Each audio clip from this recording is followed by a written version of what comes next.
mas nakakahiya po yata ito. Dahil ito mismo ay na-news at nandyan pa po ang kanyang muka. Ang sabi po ni Vice President Duterte that your earlier, yung statement niyo po ay hindi na dapat pinapakinggan at pinapansin dahil daw po buong mundo nakikinig sa statement niyo at nagdadala raw po kayo ng kahihiyan.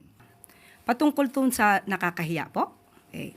Unang-una po, ang pagsasalita or pagsasabi ng katotohanan na siya ay nagiging source ng fake news, yan po ay katotohanan. Marami na po tayong beses na nagsabi na siya ang source ng fake news.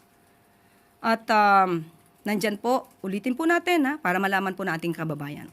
Nandyan po yung kinuwento niya about sa altered police blotter ng Beverly Hills na pinost pa, most probably ng kanyang kaalyado na si Mr. Bobby Tiglao. Nandyan din po ang mga AI-generated videos na napasinungalingan na at yan ay galing sa kanyang mga kaalyado, usually nanggagaling pa sa mga maisog. So hindi po nakakahiyang magsabi ng katotohanan. Ang nakakahiya po ay umaming may kakilalang assassin at handang magpapatay ng Pangulo, ng First Lady, at ng dating House Speaker. Ang nakakahiya po ay hindi gumalang sa order ng court at manuntok ng sheriff. Bawal po yan sa batas. At ang nakakahiya din po ay gumamit ng mga fake na AFP certificate para sa Youth Summit para palabasin na yung 15 million na mula sa Confi Funds ng DepEd sa pangunguna ni VP Sara ay ginamit di umano sa Youth Summit na pinasinungalingan po mismo ng AFP.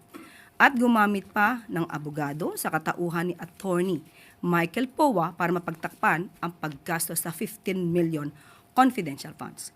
Yan po ang nakakaya. At ang isa pa po, sabi po niya ay nakakaya tayo sa internationally, mas nakakahiya po yata ito.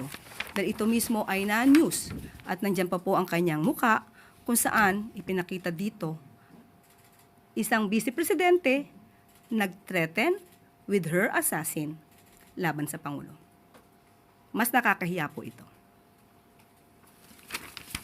At muli, kung ganito lang po rin lang ang ating magiging leader, mag-isip-isip po tayo.